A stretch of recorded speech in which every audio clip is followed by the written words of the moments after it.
Hello, I'm Bob St. Peter. I'm a pediatrician and the former president of the Kansas Health Institute. Today is April 10th, 2026, and I'm here to interview Cynthia Hornberger. Cindy is a nurse, an educator, an academic administrator, and also a master gardener. Thank you for joining us today. You're welcome. This interview is part of the Kansas Oral History Project, exploring health issues in Kansas. The Kansas Oral History Project is a nonprofit organization that conducts and preserves interviews and histories of Kansans.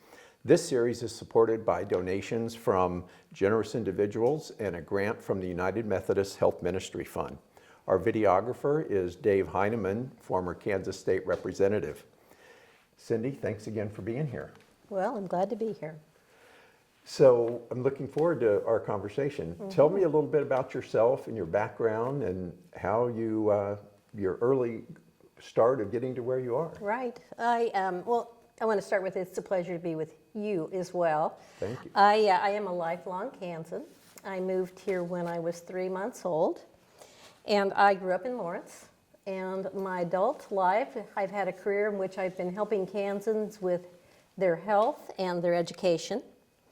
When I was in college at KU, I was interested in infant and child development, and I actually worked in an infant research lab for 4 years as a work-study student. Near and dear to my heart as a pediatrician. Yes. But when my grandfather got sick when I was a senior in college, he went to a very early version of a cardiac care unit at Bethany in Kansas City. Oh. And I was very impressed with the nurses and what they did. So when I finished that degree, I actually went straight over to Washburn and I began my nursing degree. It took me 2.5 years. And I was mentored by someone who's still very near and dear to my heart. That's Dr. Alice Adam Young. Wow. My first 10 years in my career, I worked as an ER nurse. And I would say that was really one of the most rewarding and challenging times of my career. I learned so much. But I will say after 10 years, I was pretty frustrated. I was so aware of the inequities and disparity of care and all the people that had to come to the ER to receive care. So I decided to go back to graduate school. And I started with a master's in nursing, and then I decided I had to get an MBA.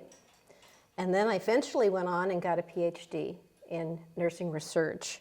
All of these things really to help me develop my skills and abilities as a nurse leader and make systems change. Wow. But the surprise in my career was that I got an opportunity to apply for a position at Washburn University. That was my alma mater.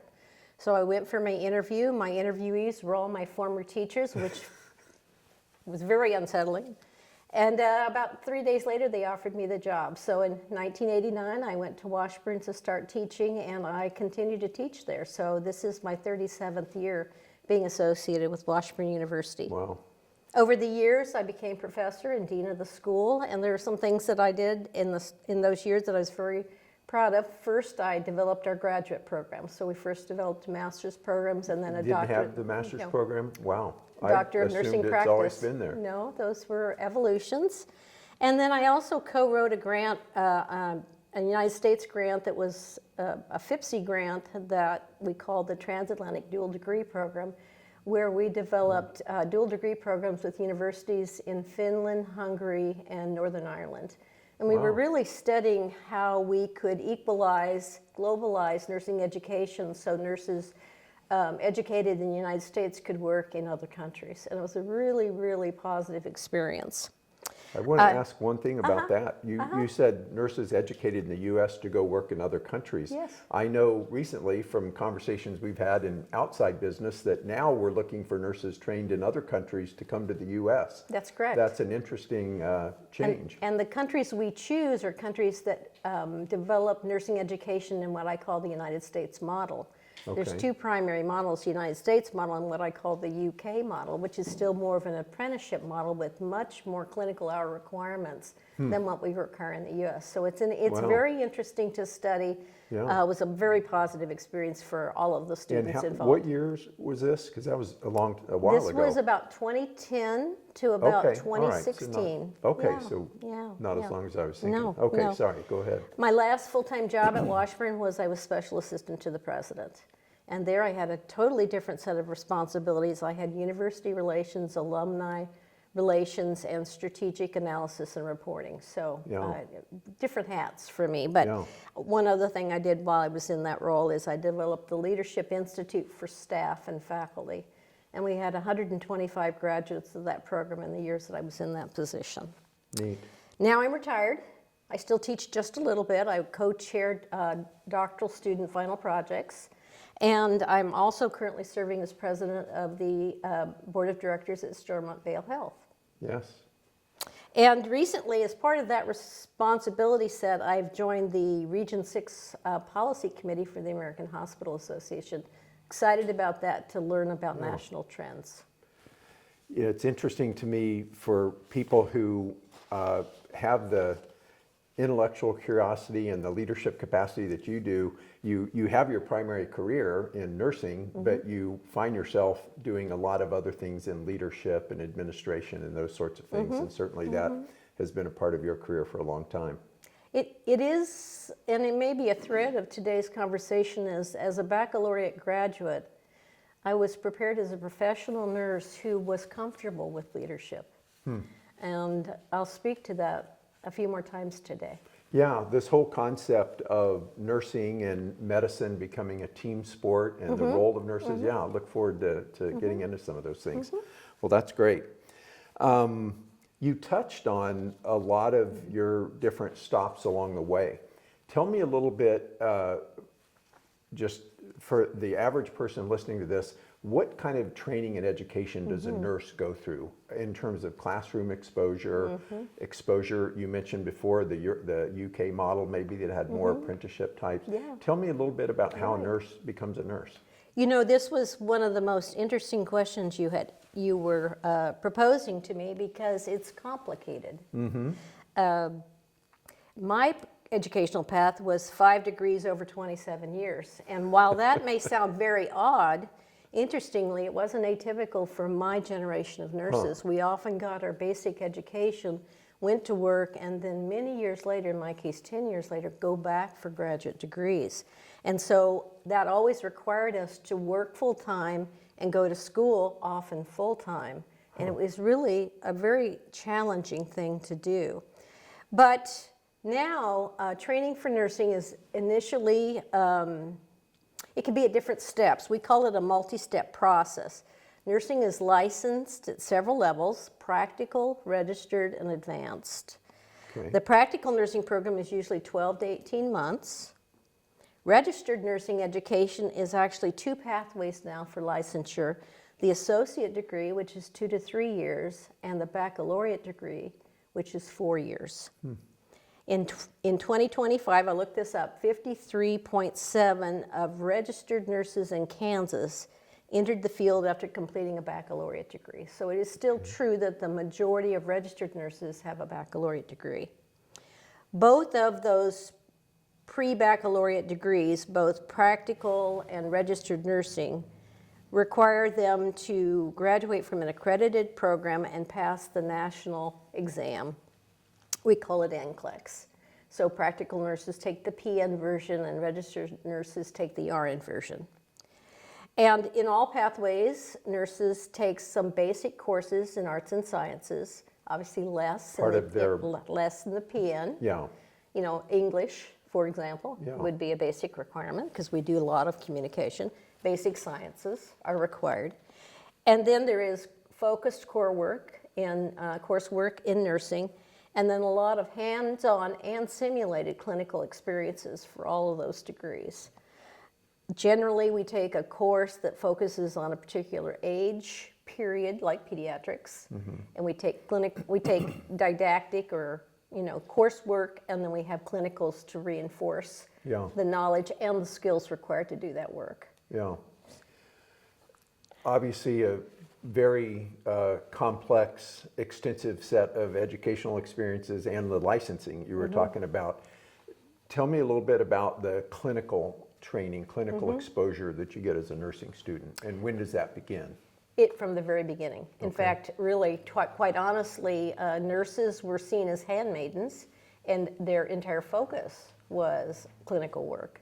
Okay, so we really spent our time. Hospitals were the first places we had practical programs for nurses, and it was skills-based. And so that's always been a key component. And it's hundreds and hundreds of hours of time spent in clinical settings.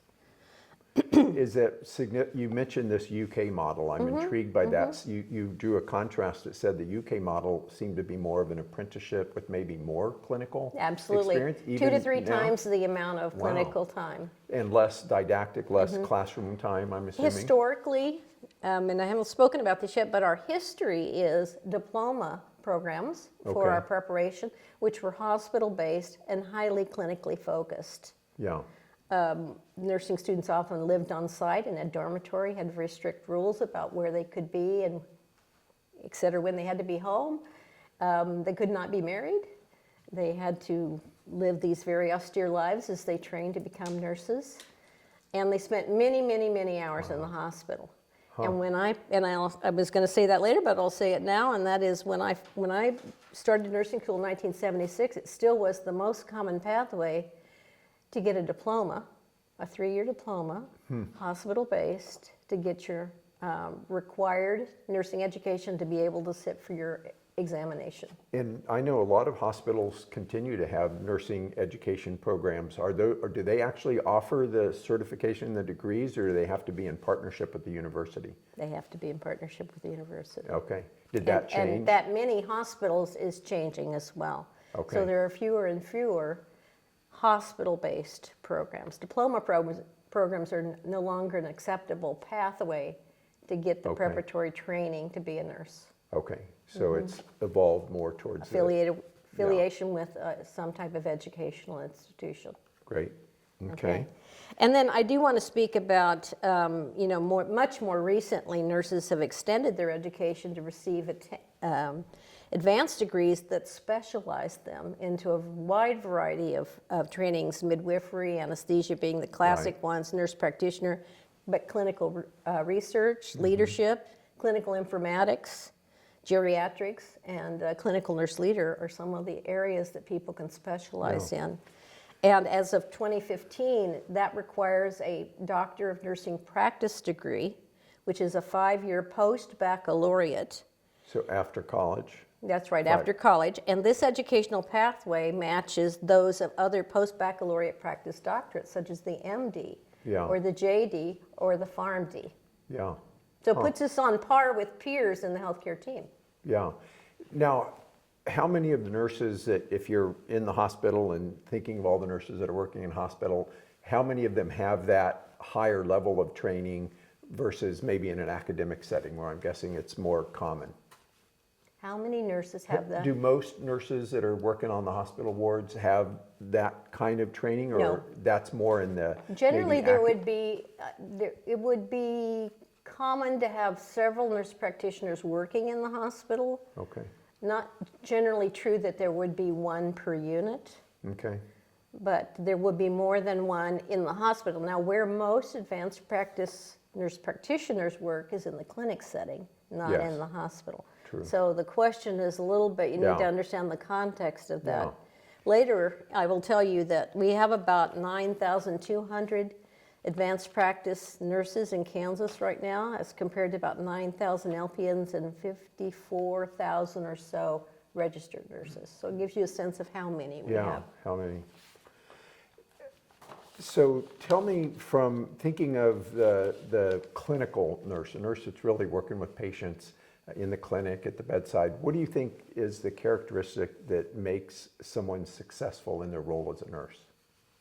There was a study done now 20 years ago, and it asked what the core values of nursing are, and those are caring and competency.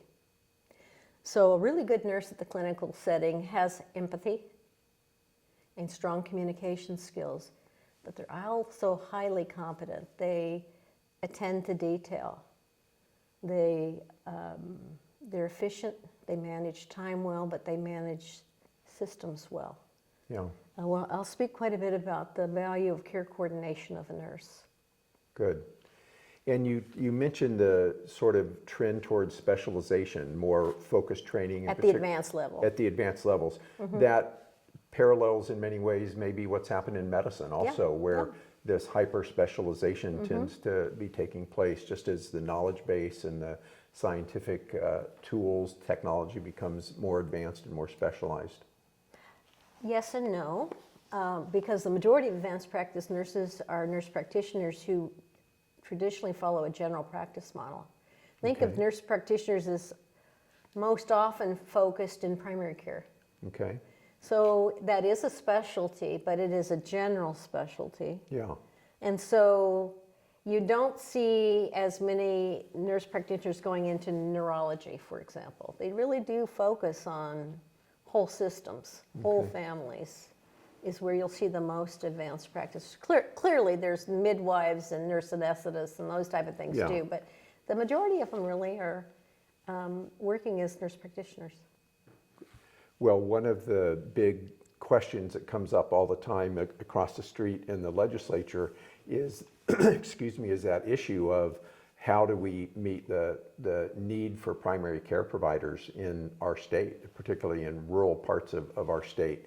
And maybe you could jump in a little bit now. What is the role of nurses and nurse practitioners in particular in meeting that need? I see nurse practitioners as a critical component of the healthcare team. And I would want to say now, and I'll say again later, they understand very clearly their scope of practice.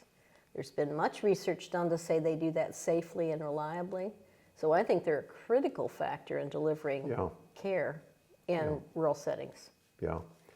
And the numbers you mentioned are interesting, that at 9,000 and some, I think you said, advanced practice nurses in the state. That's a significant amount of primary care horsepower there. And that's largely happened in the last 15 years. Wow. Wow. Okay. Are there any significant things, thinking back on nursing education in the state, that have changed over the last 50 or 100 years or so? Any really important changes? What do you think? I'm guessing there have been a few. Yeah.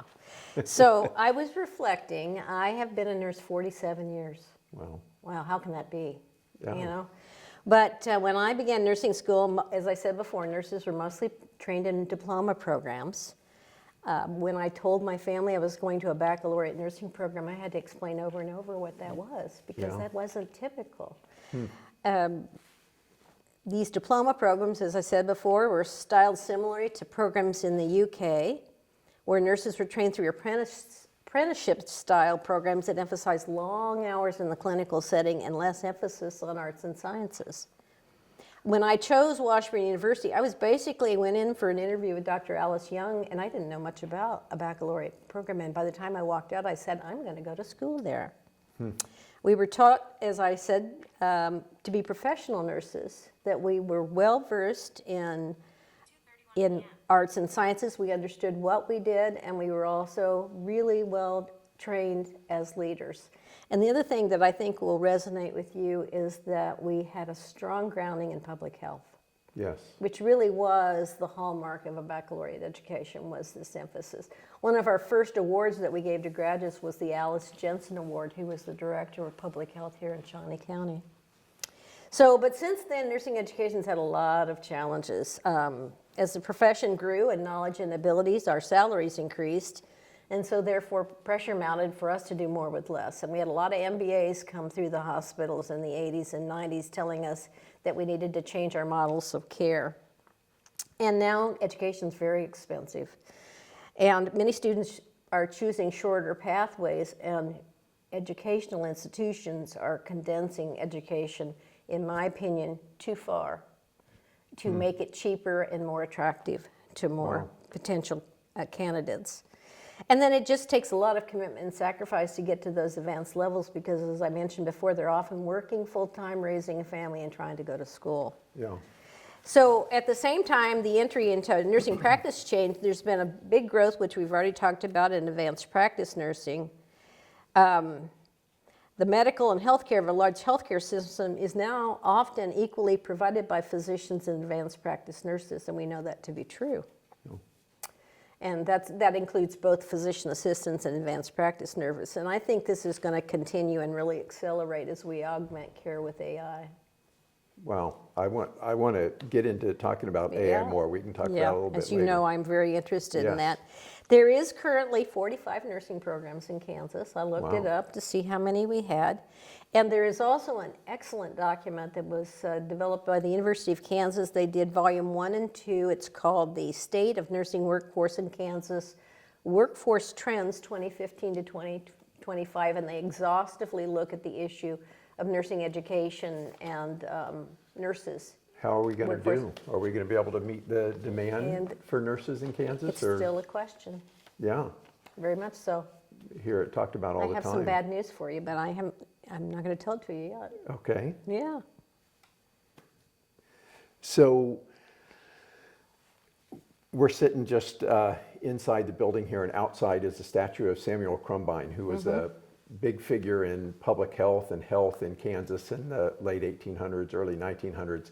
And he really built his reputation around this concept of public health and education, and surrounded himself with a lot of nurses who were doing public health. When most people think of nurses, they probably think of somebody at the bedside or that they see in the clinic. But there's a whole other realm of nursing, this area of public health nursing. Tell me a little bit about that and why it's important. Well,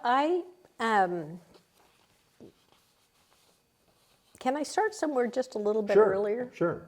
I want to tell you, because I found this interesting to study, the history of healthcare and nursing in Kansas. Yes. And I want to credit a resource that I found that I have had possession of in the past. It's called Lamps on the Prairie, and it was published in 1942 Yeah. by the Kansas State Nurses Association, and it's a 300-page description of the origins of nursing in Kansas. So Wow. grateful to have found this. But before I talk about Kansas territory, I want to just mention the first hospital was developed in 1752 by Benjamin Franklin. The And he hospital of the University basically of Pennsylvania. convinced the legislature to fund the hospital. Yes, you would probably know this. But medical reform didn't begin in the U.S. till more than a century later in the 1890s. So as Kansas territory was engaged in the pre-Civil War skirmishes right here, You know, the women served as nurses as they had to care for in their homes the people that were injured and dying. And this was the protocol. But at the same time that this was happening here in Kansas, Florence Nightingale was an English noblewoman who wanted to do something, and she decided to serve in the Crimean War, and she classically is identified as the mother of modern nursing. Yeah. So that's 1851. Then we have our Civil War, which accelerated the need for care, as war always does. Innovation always comes through those types of events. And it provided educated women something, opportunity to serve. So what happened was these educated women worked in the Civil War, and then they had a hunger to continue that work that they had the opportunity to do after the war. And at the same time, Florence Nightingale's principles were accepted in the U.S., and the first school of nursing was established in 1872 at Bellevue Hospital in New York City. So it's all happening around at the same time. Then, as far as Kansas, the beginnings of early nursing in Kansas, I didn't find a lot, but I do appreciate that we had waves of adventurers that came through Kansas. And they brought with them in the 19th century disease waves: cholera, smallpox, malaria, measles. And these groups often, like the Pike group, often brought a physician. And nursing care was provided by the existing missionaries or the women present on the trip. And a lot of times the treatments were borrowed from indigenous tribes in the area. Sure. Yeah, it was very fascinating. But as settlements became established, one or two women in any community became the practical nurse. She was a smart person who had more insight about how to treat disease, and she became the nurse of the community. And one of those that's well documented is a gal named Mary Stewart, and she lived near Fort Leavenworth. And as it turns out, the first hospital we had in Kansas was at Fort Leavenworth. The second was at Fort Scott, and the third one was at Fort Riley. So it was the military outpost that established to care for the injured folk and their population. The first nursing school in Kansas was Axtell Hospital, Axtell, Kansas. And the suitable candidates were trained by Dr. Axtell, and it happened in 1888. Others that followed were St. John's and Grace Hospital in Hutchinson. But interestingly, Jane C. Stormont, right here, opened its nursing training in 1895. And KU didn't open theirs until 1906. Wow. Yep. So those are just some context there. I do want to say that to set context for the question about Samuel Crumbine, I want to tell you that we believe the most famous public health nurse was Lillian Wald. And she started in 1893 the Henry Street Visiting Nurses Society in New York City. And as you've mentioned and clearly admire, Samuel Crumbine is well known in Kansas for eradicating the public drinking cup, and he also combated several really bad epidemics in that first decade of the 20th century. And in 1904, he was combating tuberculosis. Don't spit on the sidewalk. And don't spit on the sidewalk, yes. TB isn't spread by spitting. Yes, yes. I almost put that in here, but yeah. I stuck public drinking up. But he got advice from Lillian Wald. He combined the efforts from the Topeka Anti-Tuberculosis Association with the newly formed Kansas branch of the American Red Cross to provide visiting nurse services to fight disease in rural areas. Wow. So that's my nurse story with Samuel Crumbine, a very famous nurse. Yeah, and Crumbine was originally in rural parts of the state, out in the Dodge City area, around there, Yeah. before he got recruited to come to Topeka and Right. start the Department of Health. Right, that's right. Neat. You mentioned a lot of the infectious disease issues that were being addressed at the time that Crumbine was very big on. A large part of that was educating the public about what the risks were, how you could prevent things. And my understanding is he engaged and relied heavily on public health nurses at that time to do that work. So historically, nurses were hired by wealthy families. You know, before we had nursing programs, we had people called nurses that were hired by wealthy families, and they took care of individuals within the home. And then this construct of community nursing, which became public health nursing, was this idea that we could impact systems of care, you know, with Lillian Wald providing that first Henry Street opportunity. So public health nursing historically was always part of nursing. It was later into the 20th century that hospitals saw nurses as a ready source of manpower to care for the ill in their institutions. And it changed the focus of nursing for a period of time. Yeah. While we're on this concept of community health and thinking of groups of people, can we switch gears a little bit to one of the things that we're exploring in this series is the fact that the ranking of Kansas compared to other states in terms of a broad set of measures of how healthy we are. Kansas has slipped quite a bit. Back in 1991, we hit a high point of being ranked the 8th healthiest state in the country. And we fell to a low point of 31st just a couple years ago. 31st in 2022. We've crept up a couple spots now. The last ranking, we were 27th in 2025. But from your perspective of being a nurse and a leader and an educator, how do you think about how that has happened? How has a state like Kansas fallen farther than any other state in the country in terms of relative health ranking? What are the things you think about when you hear that? Okay, I'm going to preface this with Sure. this will be my opinion because I do not have access currently to precision data. And I would prefer to have a data-based answer here, but I don't have that data. My feeling is Kansas lacks from access to services to prevent, monitor, and treat illness. And lack of access is a broad term. It's a very complex topic. It has financial, certainly has political, it has inequity, social determinants. Another cause of lack of access is a shortage of healthcare professionals. Yeah.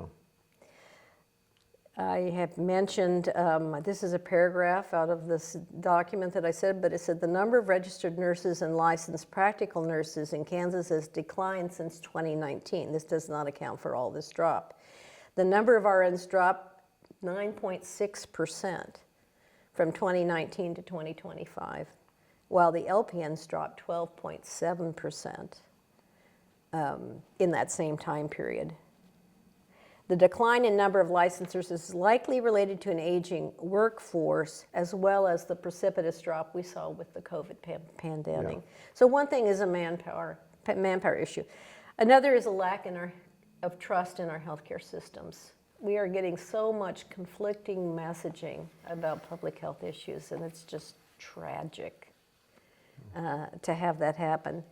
Much has been done, rightly or wrongly, to disparage elements of healthcare, and the examples would be the insurance and pharmaceutical industries. You know, no one trusts what they hear from those.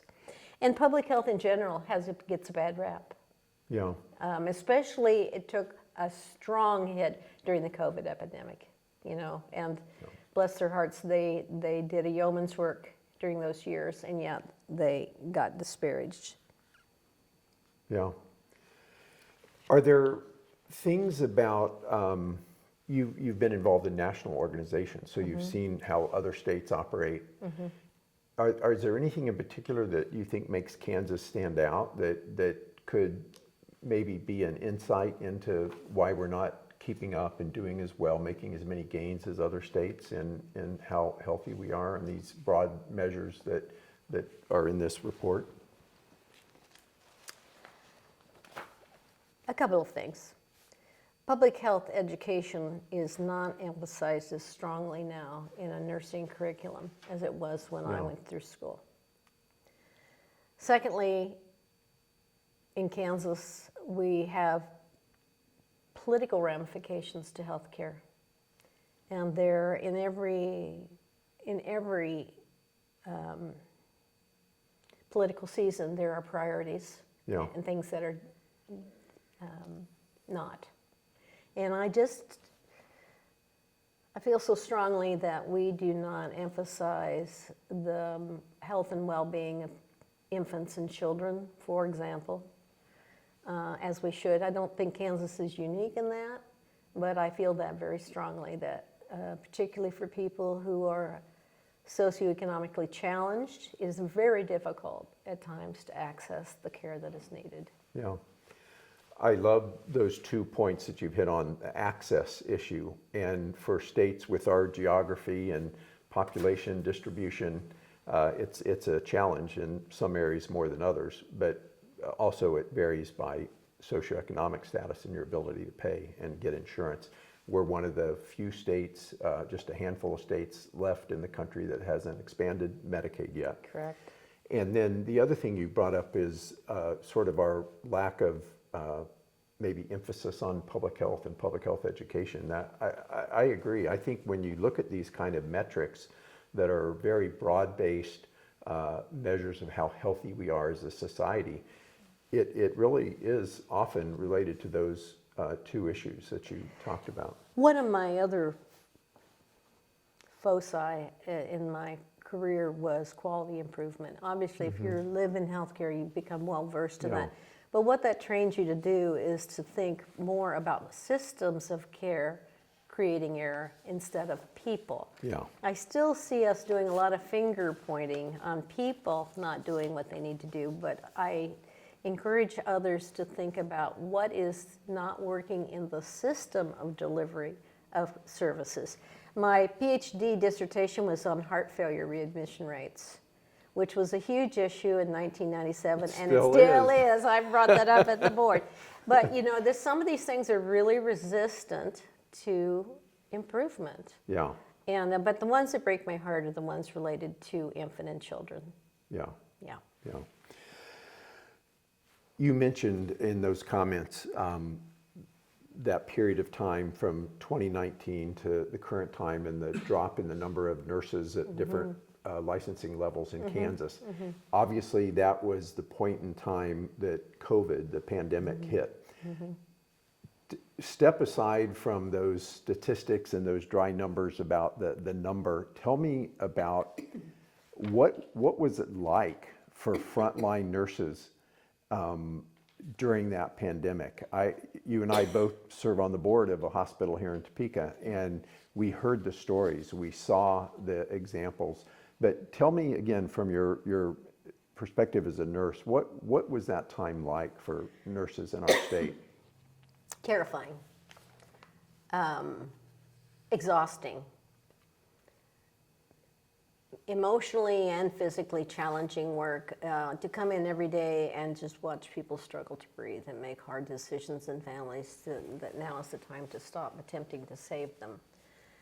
But it was physically demanding because nurses worked extra shifts, they worked long days, they were in head-to-toe PPE, and so physically just... The PPE being all the personal garb, protective the masks, equipment, the yes, gowns, yes, all that. yes, yes, all the Just- steps to get in and out of spaces. Yeah, So, and then all of the decisions that those nurses had to make in terms of exposure for their family. yeah. You know, I know many families who lived separately during that time. The nurse lived one place and the family lived another place, so just all that personal Yeah. crisis that was going on in that time, you know, questioning whether they had the stamina and ability, empathy to continue doing that work. And it was one of these feedback loops because of course, people that were providing care got sick, so Yeah. the number of available nurses Absolutely. went down. It was at the real. At the same time that the number of patients needing care was going up and That's the right. intensity of the care they needed was going up. So Mm-hmm. it really was a very negative feedback loop on the capacity of the system to meet those Absolutely. needs. Absolutely. And I think a lot of everybody in the healthcare system was affected by that, but Yeah. but I think the most, I don't know, the most dramatic impact to me seemed to be on those nurses that were sitting at the bedside, hospitalists. walking the halls, yes, working with those patients on an hour-by-hour That's basis. correct. Yeah. And And, how, if I didn't do the math, but it sounds like the number of nurses went down 10 to 15%? 10% for RNs and Over- about 13% over a for 5-year LPNs. period of time. Yeah, it was dramatic. I mean, that is added to what we already knew about the shortage of Mm-hmm. nurses and other healthcare providers in our state. Wow, that's significant. And I think the sort of PTSD effects of that is, I mean, they're proud of the work they did. They hope they never have to experience that again. Yeah, But, there was a camaraderie that had got established in that time frame, and I do have friends that talk about that, just like you would talk about your time in war. yeah, It was a very similar type of experience for them. yeah. So, it was very, very, very difficult. And for schools of nursing, it had interesting challenges too. We were very challenged to have clinicals. There was limited ways we could provide clinicals because in the early months before vaccines, we really weren't meeting that Yeah. much with the students. So it's a very So, difficult time and to educate a nurse My as well. understanding is a lot of the students were kept off the wards during that period of time, just Some to reduce. hospitals really did. It reduce just the risk basically of shut down the exposure. clinicals. Now, Yeah. local hospitals did not do that. They allowed the clinicals to happen to their credit, but assumed a certain amount of risk to do that. Yeah. Yeah, it was absolutely a most unique time of my Wow. career. Yeah. So we touched on this a little bit earlier as well, but tell me about let's talk about the health professional shortage and the role that nurses can play there. And you talked about the new kinds of training and degree programs that have cropped up over the years. Let's spend a little bit of time just talking about that and what role you think that can play going forward. Yeah, and I'm going to give you a little preface on this. 'Cause Okay. You've caused me to reflect on a lot of stuff today. I think this is a really interesting question, and a lot of people wonder, well, how did this happen? And I will tell you that when I first became a nurse, Stormont was building a new hospital that had pods. And it was because of a concept in nursing called primary care nursing. Prior to that time, nurses were technicians. They delivered meds, they did a treatment, they basically did what the order said to do. Yeah. And they'd really become automatons, I guess I would say, on the units. But in primary care nursing, the concept was you as the nurse leader and care coordinator would deliver all of the care to the patient, and you were very connected to them during their hospitalization. You had the same patients every day. You gave them their bath. You gave them all their treatments, and you really understood that person, and you understand what the risks were associated with their care. So you develop this persona of care coordinator and care leader. And I think that as those nurses pursued their career, they were interested in expanding that responsibility. It was a real shift in the way nurses were used and how nurses themselves saw themselves. And so then I think there was a hunger to do more. And with advanced education opportunities being developed, that's where we evolved into the doctorally nurse educator and clinician. At that same time, basically a doctor walked on the unit. I stood up when he came into the unit and offered him my chair, and he wrote his orders, and I did them. And over time, decades, we became team members. And at the same time, Atul Gawande wrote his great works, and he talked about team-based care and communication. And we came to understand that team-based care was safer and probably more efficient. Yeah. As we listen to each other, talk about our perceptions about the patient. So it's no longer really a hierarchical system. And that is not to discredit physicians, which I think sometimes gets felt by physicians. It's to say you have a body of knowledge, I have a body of knowledge, the physical therapist has a body of knowledge, et cetera. The PharmD has a body of knowledge. Yeah. If we work together as a team, we're going to do the best we can do for that patient. We used to love having the pharmacologists round with us Oh, yeah, because yeah. their They knew the knowledge meds. on Yeah, yeah. meds was much more extensive than we were able to gain. Yeah. So different areas. I don't know why it took us this period of time. My personal feeling is it had a lot to do with gender. Well, I was going to say, when you said the doctor walked in the room, you gave him your chair. Oh, yeah. So tell me a little bit about because the gender dynamics have changed dramatically in both medical school and to some extent, maybe a lesser extent, in nursing. But tell me a little bit about that. Just, you don't have to give me specific numbers. Just I have what's your- stories. Okay. But I won't share them. Well, that's okay. Stories are good. But there was a lot of abuse, mostly verbal, but forms of abuse and gender related. It was tough to be a young nurse in an ER. I learned a lot young on how to manage that. And Wow. I didn't get a class in it when I was in nursing school. So I had zero tolerance for it. And as a unit manager, I got challenged more than once by older physicians when I wouldn't respond to wolf whistles and pats on the inappropriate parts. Yeah, that was a reality. That was a reality. And so that was part of what I needed to work on to change the system to a team-based care. Yeah.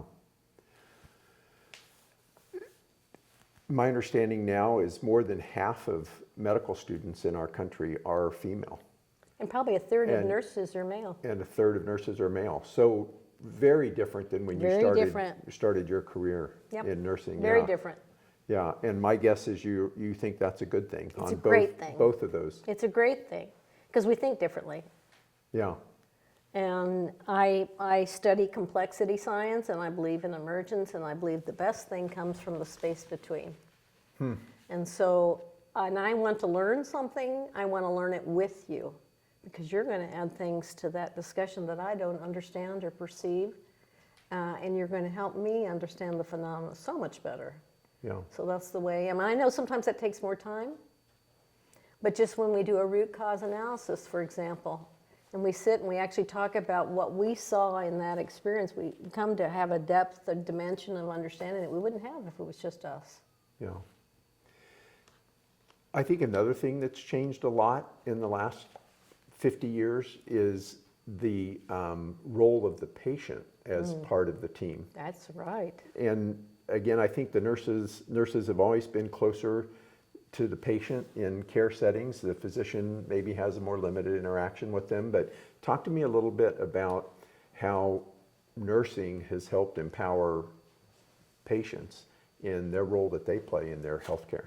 That's core to all nursing care models, is the patient is the center of the model.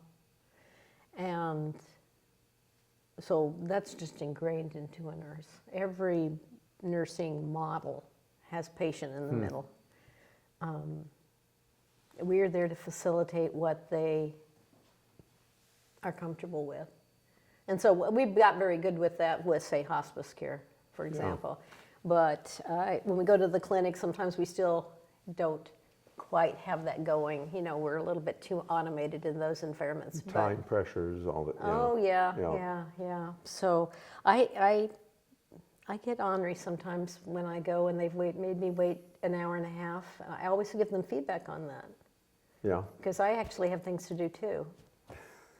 So, you know, it's just important that we fully communicate with each other what that experience is. So, you know, I want to bring up one more thing that I missed saying before, but there's a wonderful nursing researcher named Linda Aiken, and she studied. I know Linda. She's wonderful. Yeah, she's like, I really admire her. Yeah.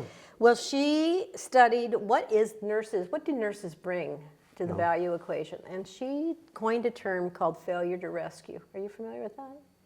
And so, Not that concept. well, okay, I'll tell you what it is. Failure to rescue, what nurses do is they can do instantaneous assessment of somebody just walking by the door.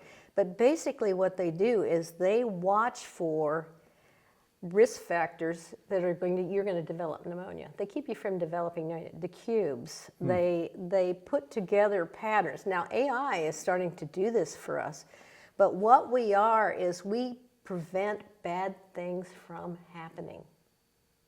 Yeah.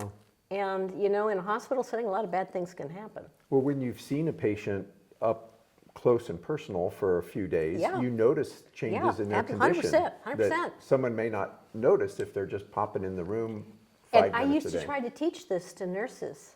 It's really interesting to try to teach that to somebody who is not yet a nurse. Yeah. And we really practice it, you know. You know, a nurse will say intuition-wise, hey, he doesn't look good. And it takes some real thinking to say, what is it I'm seeing that makes me say he's not the same? But failure to rescue, I think that's a really amazing factor that nurses have that they contribute to the team. Linda Aiken actually, and she was at the University of Pennsylvania, where you said the first hospital was. But she was involved in working with the foundation, or the Kansas Health Foundation, in some of the formative work for the Institute, actually. Okay, the there you Kansas go. Health Institute. And I think that's probably when I met her, because she came to Kansas, and I think was she here a number presented of at times. KU or somewhere, and I came to listen to her. But then I read her work, and I have used that my entire practice life. Yeah, neat. Well, that's great. Shout out to Linda. Yeah. You started to touch on this just now about the use of technology and AI. Tell me a little bit about how you see technology, and I've heard you in meetings talk about this and the potential and the potential harm of this. But talk about technology and AI and nursing and healthcare. Yeah. So when I got your question, I thought, you know what, I'm going to say I'm optimistic. I've practiced for almost 50 years now, and I really see that nursing education, physician education, has risen to the challenge. They've been very creative in the ways they deliver education, and now they're very creative in the ways they're providing care. And I think that's essential, particularly in a rural state, that we have all these creativities. I think scope of practice discussions have settled down a little bit. You know, that was very threatening in the initial stages. But Say, just for people who may not know, just what do you mean when you say scope of practice discussions? what they can do under their license. Practice to the maximum ability of their license. For nurse practitioners or PAs Or anybody versus actually in the healthcare physicians, team. podiatrists. You're right. Yeah. Pharmacists now Pharmacists, are doing a lot of yeah, different okay. things. And each state regulates Right. what Right. different healthcare practitioners are allowed to Which do. runs through the legislature, and you know that's a big question mark many times about how they will receive that. Yeah. And so I think we've done an admirable job of adapting the workforce to meet the needs. Not sufficiently yet, but there's been a lot of adaptation. AI's got a totally different animal, and you know my opinion on this. It's upon us. I think we are scrambling to develop the policy and ethical and even the financial parameters for safe and ethical use of AI.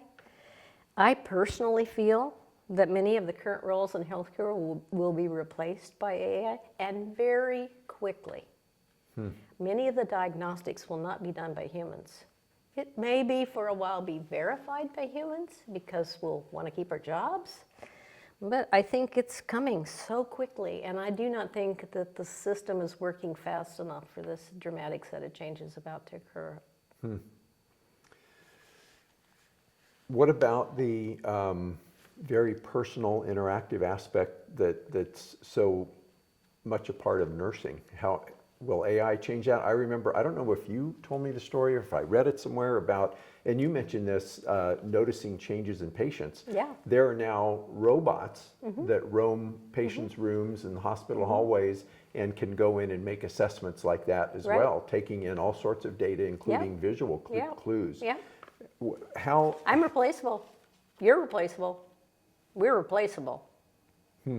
I have this vision of sticking our arm in a thing that looks a lot like an ATM, and it'll scan our blood, and it'll do all of our parameters. It will diagnose us and issue us a treatment protocol. Most of it will be flown in by drones to our home.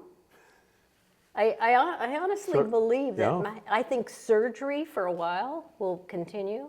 You know, we have robots, but they're assistive. Yeah. You know, there's certain things that can't be replaced by AI, but diagnostics, that's easily replaced by AI. is this going to help the provider shortage of lots of different practicing levels of providers around Yes. the country, the state? I think so. You think it will? Yeah. It's, the challenges come with the ethical, financial, political, So financial, the bad people getting a hold of AI and doing the wrong things with it. is it going to save money or cost money? It's going to cost a lot of money initially, just like our EMR systems. The electronic medical records? Yeah. Yeah. Yeah. But the payoff down the road in better care, better access, better outcomes Well, might what be we there. haven't overlaid is our genetic mapping that we're going to get at birth. You know, it's a difficult question to give you a yes or no question because we're not talking about layers of it that. But it's provocative to think about. It is. Especially when hospitals are considering large capital outlays for existing ways of doing. So before I switch to a non-healthcare related topic, what I can only imagine that you talk to young aspiring men and women who are thinking about nursing as a career. What's your 50-year retrospective and advice and elevator speech to somebody about nursing as a career? I say I've had a blast. I have done so many different interesting things. I've been all over the world. In the last 10 years, I've gone and delivered primary care in the Mayan Highlands and taught nurse practitioner students how to deliver services.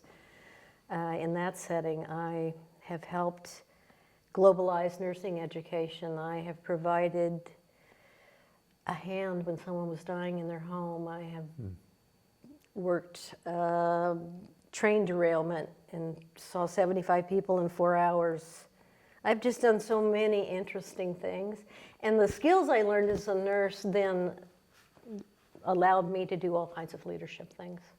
Yeah. You know, I don't know, it just grounded me for a really rich career. So I'm very encouraging of people to think about nursing. Awesome. Yeah. That's a great elevator speech. It's how I feel. So let me turn to something not related to this Yeah. issue. I learned not too long ago that you're a master gardener and That's involved with a group of gardeners in your community. Right. What does that involve? Okay. So the history of that is that in their foresight, the United States government established land-grant universities, of which in Kansas is Kansas State University. And that was to provide a pivot point for research on agriculture. So they saw the need to help farmers to be efficient in growing food for the United States. But what they found quickly is they didn't have a mechanism to disseminate that information to the farmers and the communities. So they established extension services in every county. So in Kansas, we had historically an extension service, and they were to disseminate the research that was discovered at the land-grant universities. Well, that overwhelmed the people that worked in extension offices. And so in 1973, a very smart horticultural agent in Washington State invented master gardeners, which basically he trained the volunteers to answer the questions that came into the office regarding horticulture. Just for lay persons that are wanting a home garden or something? Like right Okay, now, that not question industrial. is, my daffodils died, what should I do? Okay, and next month it's going to be, I have bagworms on my junipers and my tomatoes don't look well. I need to sign up for some of these. Yes, you do. Well, so it took off like wildfire. We've had a Master Gardener program for a long time in Kansas. In the county that I reside, we have 180 Master Gardeners at this time, which is really wonderful because it's a very eclectic group of people from A to Z careers that provide all kinds of different insights. It takes 40 hours of training. And then you are required to give 40 hours of service. You have to also have 10 hours of annual additional training so you keep up to speed. I happen to coordinate the hotline services for my county. So I answer all those questions. And we work, in our county, we work 3 days a week in the afternoons. And we answer people's questions because we feel very strongly that we are the stewards of our environment. And we want to help people. I also believe it's really helpful if people grow some of their own food, know how. So you're describing a large community service education role. I assumed somehow it's like they would come out and look at your garden, and if it looked really good, you'd get designated a master gardener. No. It's not really related. There's a lot of angst in master gardeners about their own gardens. Okay. It's like when you have your friends over, you're like, oh, well, I'm still working on that. And oh, this is what I'm planning to do over here. Don't judge me. Don't judge me. Yeah. That's right. You mentioned... Although I have 150 baby tomatoes in my garage right now if you need any. Okay. Yeah. You mentioned the extension service. One of the things, and I think an underexplored opportunity, because you mentioned extension has a presence in every county in the state of Kansas, of the country. And working in public health, we often lacked a good, credible, community-based resource around community health, public health. And we did do, in Kansas and some other states, some preliminary work around linking the work of extension with public health. And when I go to the Extension Service website nowadays, it looks like public health. It looks like community health. A huge amount of what they do is really related to community health. In fact, I was on the board of Extension, and my board member colleague was one of the mid-level managers at the local health department.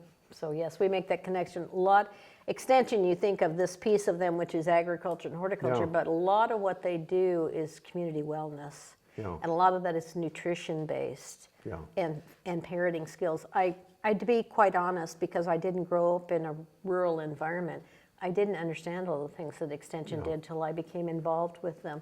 And I'm very impressed with them as an organization. And I think you're absolutely right. We do so much education on nutrition with young families.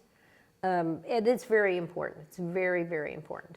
Yeah, that's great. One of my favorite public health nurses is, I know someone who you know, Kay Kent in Lawrence. Yeah, she had an amazing career. She did. In public She made health a lot of difference. She had a lot of impact in the community. Yeah, she was I agree. big on that concept. Yeah. Well, what else? Anything else we should cover? No, you can see I'm still excited about nursing. I thank you for the opportunity to talk about it. Yes, well, thank you very much for joining us. Yeah, you're welcome. All right.